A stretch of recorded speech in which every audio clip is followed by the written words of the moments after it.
नमस्कार भाई। तो फुटबॉल बकचोद नामक चैनल में आप सबका स्वागत है।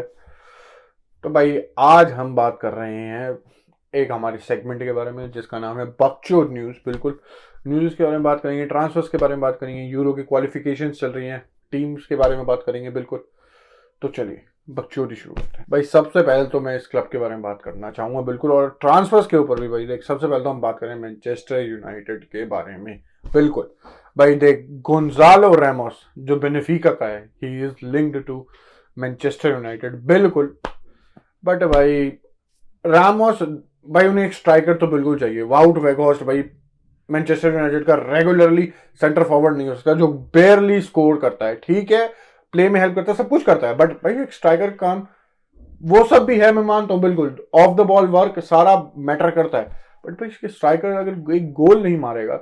इस मैनचेस्टर यूनाइटेड टीम में सिर्फ एक मार्कस रैशफोर्ड है जो कंसिस्टेंटली स्कोर करता है। एंटनी कभी 3-4 मैच में एक मार दिया, उसका final product, final balls are very poor, मैं बोल सकता हूँ एंटनी की तरफ से। बिल्कुल ब्रूनो भाई outside of the box he can score, he can assist, he उसकी क्रॉसेस का तल है, उसकी लॉन्ग बॉल्स का तल है। बिल्कुल and he is also consistent, but फिर भी यू नीड, अगर भाई तुम्हें प्रीमियर लीग के लिए कह सकते हैं क्या होता है वो भाई, टक्कर देनी है भाई आर्सेनल और मैनचेस्टर सिटी जैसी टीम को, you had to have a, मतलब कि एटलीस्ट 2 और 3 गोल स्कोरर जो रेगुलर बेसिस पे गोल कर सके, जो एटलीस्ट डबल डिजिट्स में तो हो। अगर मैं सिर्फ नंबर्स की बात करूं तो एटलीस्ट डबल डिजिट्स में तो हो गोल स्कोरिंग में। तो भाई उसके लिए मैं बोल सकता हूँ बिल्कुल रामोस।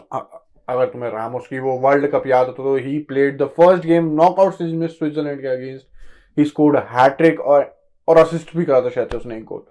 तो भाई उसकी इंटरनेशनल फुटबॉल में, खासकर वर्ल्ड कप में कतल लॉन्च हुई थी। बिल्कुल और यूनाइटेड में he will have a manager की भाई जो उसका बेस्ट लेके आ सके। बिल्कुल एरिक टेन है, मार्कस रैशफोर्ड का जो करा है। बिल्कुल एरिक्सन मैं यहाँ ये बोल सकता हूँ कि भाई देख, इस टीम को एक दो साइनिंग्स तो क्या मैं बोलता हूँ, अगर तुम्हें स्क्वाड सिटी जितना डेप्थ में चाहिए या बायर्न जितनी डेप्थ में चाहिए तो ऑब्वियसली तुम्हें ज्यादा साइनिंग करनी पड़ेगी।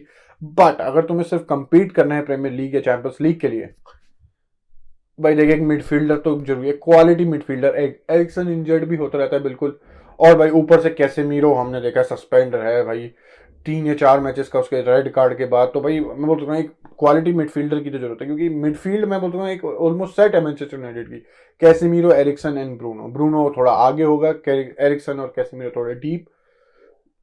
एरिक्सन इंजर्ड रहता है, कैसेमीरो सस्पेंड रहता है, तो भाई उनके लिए तो मैं बोल सकता हूँ एक क्वालिटी मिडफील्डर चाहिए। ठीक है, फ्रेड और मैकटोमिनी इधर उधर काम कर देते हैं, but they aren't consistent enough. और ऊपर से भाई देख, फुल बैक्स तो they have good full backs. मैं बोलता हूँ वैन बिसाका कतल रहा है, पिछले सीजन तो शेट था वो, एरिक टेन हाग ने उसको भाई बढ़िया बना दिया। बिल्कुल वैन बिसाका है, डिएगो डालोट है भाई, कतल राइट बैक है वो, पोर्चुगीज के लिए, पोर्चुगल के लिए भी और यहाँ पे भी वो। बिल्कुल लेफ्ट बैक भाई ल्यूक शॉ कतल, सेंटर बैक भी खेल सकता है, हमने देखा इस सीजन सेंटर बैक भी खेला है वो लिजांड्रो मार्टिनेज की एब्सेंस में।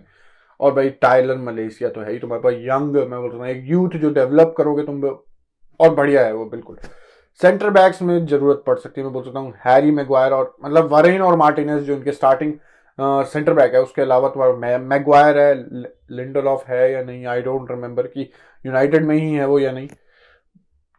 एक क्वालिटी डिफेंडर तो मैं बोल सकता हूँ वो चाहिए। और भाई सबसे ज्यादा जरूरी इस यूनाइटेड टीम को एक गोलकीपर भी है। I love David De Gea, but भाई he is just at times भाई इतनी गलतियां कर देता है ना वो, इतनी गलतियां। जो 7-0 याद है तुम्हें लिवरपूल वाला, उसमें से 2 से 3 गोल तो सिर्फ यूनाइटेड की गलती की, ओ डेविड डिगेया की गलती की वजह से थे। क्या कर रहा है वो, टांगों के बीच में से बॉल जा रही है यहाँ, क्या करता है वो। एट टाइम्स वो वर्ल्ड क्लास सेव करता है कि भाई बेस्ट, दुनिया का बेस्ट गोलकीपर भाई ऐसे सेव करता होगा। बिल्कुल बट एट टाइम्स वो इतना हाग देता है, इतनी फकअप करता है वो, यू कांट रिलाई। और ऑब्वियसली उसकी एज भी हो रही है, यू कांट रिलाई। और भाई शायद David De Gea is the highest paid Manchester United player शायद से, जितना मेरे को याद है। बिल्कुल तो भाई एक यंग गोलकीपर की भी जरूरत है, बिल्कुल अ गुड यंग गोलकीपर की भी जरूरत है। बिल्कुल और यूनाइटेड भाई देख, रामोस के पीछे जैसे लिंक्ड हुई है, ट्रांसफर मतलब रूमर्स है बिल्कुल, but they would also like Osimhen. Osimhen के पीछे तो वो काफी टाइम से पड़े हुए हैं। बिल्कुल और अगर इस समर में भाई ओसीमन को उन्हें चाहिए तो भाई 100-150 मिलियन कहीं नहीं गए, कम से कम बोल रहा हूं मैं ये भी, क्योंकि अभी हमने देखा है भाई क्या उसने मिडफील्डर्स और या उसने डिफेंसिव मिडफील्डर्स इतनी हाई प्राइस में गए हैं। चुआमेनी ऑलमोस्ट सब कुछ मिला मिलू के एड ऑन 100 मिलियन का था रियल मैड्रिड को। कैसीमीरो 70 मिलियन नेट था, 10-20 मिलियन और हैं एड ऑन्स वगैरह में। तो भाई उस समय में तो तुम बिल्कुल बोल सकते हो ओसिमन भाई 150 मिलियन का आराम से है बिल्कुल। और भाई दूसरा टॉपिक भाई हमारा ओसिमन से ही रिलेटेड है बिल्कुल भाई, दूसरे क्लब के बारे में जिसकी हम बात कर रहे हैं और एक रूमर के बारे में भाई बिल्कुल। विक्टर ओसिमन भाई is linked to Chelsea football club. और मैं बोल रहा हूँ ओसिमन भाई सिर्फ चेल्सी फुटबॉल क्लब से नहीं, सभी क्लब से कह सकते हैं रूमर्ड है, लिंक्ड है, जिनको एक स्ट्राइकर जरूरत है। यूनाइटेड, चेल्सी, स्पर के बाद चल हैरी केन हम बोल सकते हैं बिल्कुल। सिटी से भी लिंक्ड है, जबकि उनके पास हालैंड है क्या करके मानेगी सिटी। बट भाई अभी हम बात कर रहे हैं ओसिमन टू चेल्सी। यार आई डोंट थिंक सो कि कह सकते हैं चेल्सी को एक स्ट्राइकर की जरूरत है। बट तुम्हारा एनकुंकू आ तो रहा है, एनकुंकू बंदे भूल गए हैं शायद से कि चेल्सी ने एनकुंकू को साइन कर चुकी है, पेपर वर्क्स आर डन। वो 100% ज्वाइन कर रहा है इस क्लब को इस समर विंडो में। बट भाई क्या दिक्कत है भाई, देख specially they needed midfielders. Obviously उन्होंने एंजो खरीदा है बिल्कुल, उसके साथ भी प्लेयर्स खरीदे हैं एक दो, बट कौन इतना वो हो पाएगा तो टीम में मिल पाएगा। एक एंजो फर्नांडिस ही है जो अभी तक थोड़ा कंसिस्टेंट दिखा है। कांटे तो भाई देख अभी भी इंजर्ड ही हैं, वापस आ गया तो आई डोंट नो, कुछ एक दो मैचेस में आ गया तो। बट कांटे कितने टाइम से इंजर्ड है, कितने टाइम से। ऊपर से रूबन लॉफ्टस-चीक है भी या नहीं I don't know bencher. Kovacic है इनके पास, बट कोवाचिच और एंजो मैं बोलता हूँ ऑलमोस्ट सेम क्वालिटी के प्लेयर्स हैं। अगर तुम्हें दो मिडफील्डर्स का पिवट में खेलना है, 2 पिवट में खेलना है, तो सेम कह सकते हैं एट्रीब्यूट्स के प्लेयर लेना कोई सेंस नहीं है। या तो भाई एंजो के साथ कांटे जैसा प्लेयर हो जो रनर हो, भाग बॉल छीनने के लिए, क्या कैसीमीरो जैसा प्लेयर हो, या फबिनियो एट इज बेस्ट बोल रहा हूं मैं, फबिनियो जैसा प्लेयर हो बिल्कुल।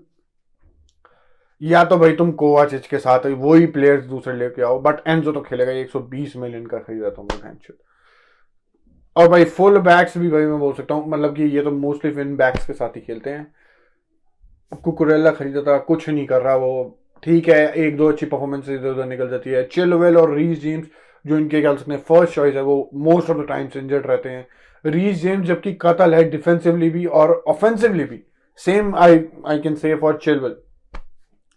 बट भाई इंजर्ड ही इतना रहते हैं, ये कंसिस्टेंसी कहाँ से दिखेगी। और ऊपर से बैक डिफेंस ठीक है, कह सकते हैं कूलाबाली आ चुका है, बादाशील को इन्होंने शायद यूसीएल स्क्वाड के लिए रजिस्टर नहीं कराया भाई, जितना मेरे को याद है। अगर तुम्हें भाई पता है या तो मैं गलत हूं तो बिल्कुल भाई कमेंट्स में बताना। आई डोंट थिंक जो इन्होंने बादाशील को चैंपियंस लीग के स्क्वाड में डाला है। बादाशील को क्या करके मानेंगे। ठीक है गोलकीपर डिपार्टमेंट में तुम बोल सकते हो कोई नहीं, they have Eduardo Mendy, they have Kepa Arrizabalaga, तो उसमें तो नहीं भाई देख दे नीड अ मिडफील्डर। और भाई फुल बैक्स में भी मैं बोलूँगा बिल्कुल मिडफील्डर्स बहुत भरे पड़े हैं, अटैकिंग मिडफील्डर्स। मेसन माउंट कर सकते हैं, कौन सा था क्रिश्चियन पुलिसिक, चल वो तो इंजर्ड रहता है। हावर्ट्स है, रहीम स्टर्लिंग भी खरीदा तुमने। अटैक में तो मेरे को नहीं लगता कि ज्यादा कुछ सोचने की जरूरत है, डिफेंसिवली और मिडफील्डर्स में ही सोचने की ज्यादा जरूरत है चेल्सी को। देखते हैं भाई चेल्सी भी क्या कर सकती है बिल्कुल। तो भाई थोड़ी बहुत भाई यूरो की क्वालिफिकेशन के बारे में बात करते हैं। भाई देख कुछ टीमें कतल रही है। फ्रांस ने नीदरलैंड को 4-0 पेला, 4-0 भाई। किलियन एम्बापे कतल था उस मैच में बिल्कुल। और नीदरलैंड ऑब्वियसली रोनाल्ड कूमन के एरा में उनका शायद फर्स्ट मैच है अभी जब से वो आया, दे लॉस्ट इट। लुई वेंगाल शायद एक अनडिफीटेड स्ट्रीक पे था जब तक वो था। बंदे को मे भी अगर लग रहा हो कि अनडिफीटेड पे कैसे था, उन्होंने लास्ट वर्ल्ड कप मैच तो हारा था, but last World Cup match उन्होंने पेनल्टीज में हारा था। It doesn't considered as a मतलब कि अ गेम हारे हैं वो, penalties are just tie breaker, game नहीं हारी नीदरलैंड। और भाई पहला गेम ही रोनाल्ड कोमन के अंडर। भाई पोर्चुगल की मैं बात कर लूं, पोर्चुगल कतल रही है, दोनों अपने लिखनस्टाइन भाई। एक तो भाई इन यूरो क्वालिफिकेशंस या कॉमेबल के मैचेस में देख के भाई कंट्रीज के नाम बहुत जानने को मिलते हैं बिल्कुल। लिखनस्टाइन आई डिडंट इवन नो कि ऐसे नाम की कोई कंट्री है, बट मेरे को पता चला भाई फुटबॉल की वजह से बिल्कुल। और भाई रोनाल्डो हैड अ ब्रेस बिल्कुल, दोनों सेट पीसेस पे बिल्कुल, एक फ्री किक और एक पेनल्टी बिल्कुल। रोनाल्डो ने 2 लगातार मैचेस में फ्री किक स्कोर करी, बिल्कुल, एक अल नसर के लिए, एक पोर्चुगल के लिए, बिल्कुल। और भाई दूसरा मैच उनका लक्समबर्ग से था, वो भी बढ़िया, फर्स्ट हाफ 4-0 जीत रहे हैं। इन मैचेस में यार मैं जज भी नहीं कर सकता ज्यादा पोर्चुगल को, खासकर। और हाँ भाई, ये पोर्चुगल भाई रोबर्टो मार्टिनेज के अंडर खेल रही थी, कुछ फ्लॉस थे इनमें भी, बिल्कुल मैं बोल सकता हूँ। एक तो भाई 3 सेंटर बैक के साथ फर्स्ट मैच में तो कोई मतलब नहीं था, 3 सेंटर बैक के साथ तुम क्यों खेल रहे हो? ठीक है, रॉबर्टो मार्टिनेज का कह सकते हैं एक वो सिस्टम है खेलने का, बट लिकनस्टाइन जो भी नाम है भाई, सॉरी, इतना डीप थी तो तुम्हें 3 सेंटर बैक्स की जरूरत थी ही नहीं यार। एक मिडफील्डर और तुम ठूस सकते थे एक सेंटर बैक की जगह जो हेल्प करे, क्योंकि एट टाइम्स भाई दिक्कत हो रही थी पोर्चुगल को लाइन ब्रेक करने में, उनके डिफेंस को ब्रेक करने में। बट धीरे धीरे गोल्स हुए तो भाई ठीक था सब कुछ। बट इस पोर्चुगल टीम को भाई बड़ी टीमों के अगेंस्ट देखने का मैं वेट करता हूँ भाई, बिल्कुल। और भाई टीम है भाई, इटली अपना पहला मैच इंग्लैंड से हार हुई, दूसरा जीत गई, माल्टा से था शायद से। तो भाई अभी तक यूरो क्वालिफिकेशंस चल रही है भाई, बिल्कुल। ये वीडियो यहीं खत्म करते हैं। आई डोंट नो मैंने यूरो क्वालिफिकेशन के बारे में क्यों बात करी, क्योंकि अगर आल ढंग से बात करनी थी तो I should have made another video, बिल्कुल। बट कोई नहीं, जितना था तुमने सुना, बढ़िया, बिल्कुल। तो यार अगर ये वीडियो अच्छी लगी हो तो लाइक करो, सब्सक्राइब जरूर करो जिन्होंने नहीं करा, बिल्कुल। तो अगली वीडियो मिलेंगे, तब थैंक यू, गुड बाय और बकचोदी समाप्त।